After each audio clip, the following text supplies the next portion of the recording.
perform a couple of searches and you find the cars that are hidden, you can be entered into a competition for a drive around the Ferrari, to drive around the Kyalami circuit in a Ferrari. Not you. Let's go to Borge, who's on the line. Hey, Borge, how you doing? Hi, Borge. Hello, Gareth. Hello, Brienne.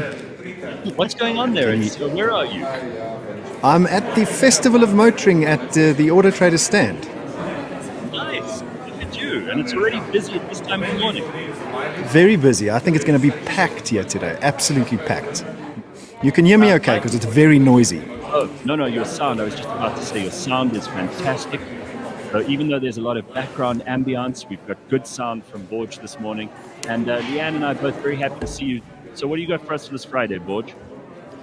So, firstly, Gareth, I think somebody in the audience, or one of the Cliff Central listeners, sent through a question, and I think let's address that question first. So the question goes: Hi there. In short, leasing versus buying cars, cash for financed. This person wanted to know whether it's basically better to rent a car or better to buy a car. And their comment was, it's like pissing away your hard-earned cash if you attempt to buy a car because it's not an asset. Now, to answer the question, a car is not an asset. It's a depreciating asset, if you want to call it that. So it's never efficient to buy a car, unless you buy an old classic that's going to appreciate in value. But every single car on the planet is going to depreciate in value, and you can't really predict how much it's going to depreciate. So leasing a car, George, I've noticed you guys talking on the AutoTrader podcast about renting, and like you in the last couple of clips that I've seen in the ad, you guys have been talking about what happens with a rental car and how much they can cost, which is the most expensive one. There was some Bugatti Veyron, I think, that you guys were looking at for. You can rent it for 30,000 Rand a day or something. Exactly, yes. And you were also talking about how at a certain age they kind of penalize you because they will rent the car to you at a much higher price than if you're over that age. Yeah. So the same thing goes with interest rates if you finance a car. So you've got to be careful with rentals, though, because not everything is a pure rental. Most rentals out in the marketplace today are rent to own, which is you sign a contract, you rent the car, and eventually you own it. It's really just another creative, fancy way to finance a car. But pure rentals, and I think that's what this lady that asked the question, is it worth going for a pure rental versus buying a car outright? And I think the answer is there is still a profit margin or there is a value chain happening within those rentals that could make it in the long run more expensive to rent than cheaper to rent. Because you've got to remember that those people own the asset. They've still got to make profit off that asset. So there's some companies like Planet 42 that do pure rentals. You can change your car within 3 months if you like, and switch it out. So it is worth going to look at rentals. But what I would do is I would calculate the rental cost over a 5-year period, calculate the cost of running an actual owned car, make some assumptions around the depreciation of the car over a 5-year period, and then make your decision based on the 5-year real cost of ownership of a car rather than is rental cheaper than buying a car. Yes, it's going to be cheaper in the month, but in the 5-year period, is it cheaper? Yeah, it's a complicated decision, and there's so many factors, as you point out. But I'm just glad that people can send these questions and you take the trouble to answer them, because some of them are quite complicated. It's not like a straightforward yes or no. Yeah. It's definitely not a straightforward yes. Please keep your questions for George for a yes or no. He doesn't have all the time in the world. He's trying to run a company there. It's a huge business, AutoTrader. He doesn't have all goddamn week to answer your complicated questions. Send him yes or no's. Yeah. And we also tend to treat George like a bit of a mechanic. Like when I have a problem with my car, ask him about it. Like at the moment, my car, if I put the key in, remember this is old school car, right? If I put the key in and I turn it to the point where the radio comes on. Yep, that's accessory mode, ACC. Accessory mode. Now, my starter motor is a little bit fucked up, right? So it can, if I let go my hands completely, the car sometimes starts by itself. And it did. I think you it did have that an one- electrical problem. Oh, is that what it is? I think you have an Because electrical now, problem. I was going to go in and say, oh, very proudly, my starter motor's messed up. But is it It could be. electrical thing? It could be an electrical problem at the starter motor. There's a little solenoid on the top of the starter motor. Now, I'm not a mechanic, but I know a lot about cars. There's a Hold little on. solenoid. You just said the word solenoid, and Leanne went, because she's from the south. When people talk about car parts, it gets her all I know fired up. tappets. I know about tappets, but yeah. Tappets, yes. Some of them have tappets, some of them don't. Nowadays, my car has no tappets, so it's fine. So there's a little solenoid on the top of the starter motor that when you turn the key, power goes onto that solenoid, and then it pushes the starter motor into the engine and then turns the car. Sometimes that solenoid gives trouble, and that's what causes this automatic kind of thing that you're experiencing. Could be that. It started once when my mum's carer was putting the wheelchair in the back of the car, and my mum was settling in from her wheelchair, and we almost drove into the doctor's office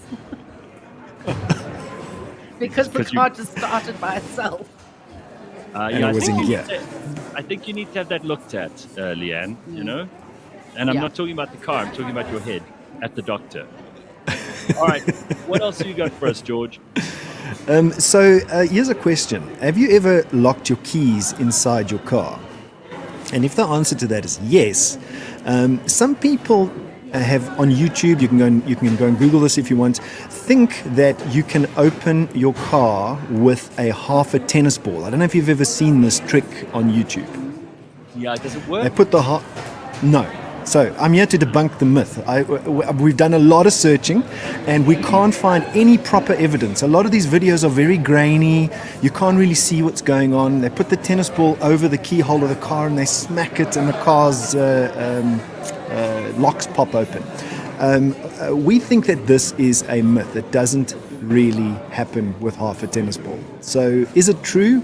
Don't think so. It's hard to find the answer, but there's a lot of people touting the fact that they can open a car with a half a tennis ball. And if somebody can open a car with a half a tennis ball, I invite them to come to the stand here and try and do it, because it ain't going to happen. All right, so where is this this festival motoring that you're at now? Well, that was one of the things I was going to get to next. So good question, Gareth, and that is at Kyalami. It's from the 26th to the 28th, which is today until Sunday. Kyalami Grand Prix Circuit. And Nice. It's one of the biggest automotive exhibitions in the country, and it's back in its non-virtual form. They had to put it off for a while because of COVID, but we're glad it's back. And there's a couple of competitions you can win if you come to our stand. The first one is we have a big screen on this end of me. Let's see if I can turn my camera a little bit. We have a big screen, which is a touch screen. If you look there, that looks like a big phone. Wow. And it's a big touch Yeah. screen. You can come we've hidden some cars on AutoTrader's website. So if you come and you perform a couple of searches and you find the cars that are hidden, you can be entered into a competition for a drive around the Ferrari, to drive around the Kyalami circuit in a Ferrari. You won't be driving; you'll be in with a racing driver, but the experience is worth 15,000 rand if you come and use the touchscreen and find the cars. George, I love this. I was going to say to people they should come and see you anyway. I think a lot of people who listen to the show every week might want to come and meet you and say hi. So are you going to be there all day? I'll be here all day. Awesome. I'll be here all day. Say hello to George. And you said win a 15,000 rand ride around the Kyalami circuit with a racing driver in a Ferrari. That is an experience. I once did that with the guy who owns Hollard Insurance. I don't know his name, but Hollard's a big business. Yeah, and he collects Ferraris, and he was like, this is something you've got to do. So he took me around the track there. It was absolutely exhilarating, and you've done it a couple of times, right? Yes, I've been on this track at night in Ferraris and GTIs and in the day as well. So we've got our partners, Pablo Clark. You can see Pablo Clark on this Ferrari over here standing in the stand. Yes. Pablo Clark has kindly parked their old classic Ferrari. You can see one in the background there behind me. Oh, that way. And then you can see a simulator. If you look at there's a Formula One simulator. Oh, Wow. Okay, so another way you can stand to enter the 15,000 Rand experience is if you beat my time in the simulator. So I sat in the simulator yesterday. That's not fair. Why? Because you can fly and drive everything on the planet. Well, you don't have to technically beat my time. The top people that get close to my time, the people that beat my time, will definitely be in the draw. But the people that get closest get into the draw as well. And I've managed to do a time of 1 minute 26 seconds around the Monza, the Italian circuit, in that simulator. There's some tap driving around behind you. Yeah, I just got a poozle from that. God, couldn't get any worse. All right, anything else from you, Borge? No, that's it. I'm going to have fun being here today, and listen to the next episode of the AutoTrader podcast, because we are doing a car laws episode. We've done a car laws episode. It'll air next week, and some of the road rules and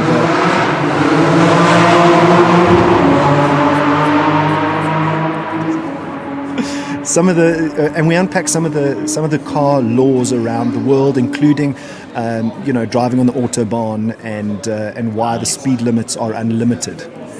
Well, you shouldn't miss that show anyway. And I just love the fact that George is live this morning at Kyalami, and we only find out when he comes on. It's just great. We never know where you're going to be. You could be in the air, exactly. You could be on the ground, you could be on a skid pan, you could be on the Formula One track. Who knows? It's great to have you on, George, and great way to end the show this morning. Thanks, everybody. Have a happy day and a good weekend, and we will see you on Happy Monday birthday, at Gareth, 6 just by the way. Thank you, Borge. Thank Happy you. birthday. Thanks, everybody.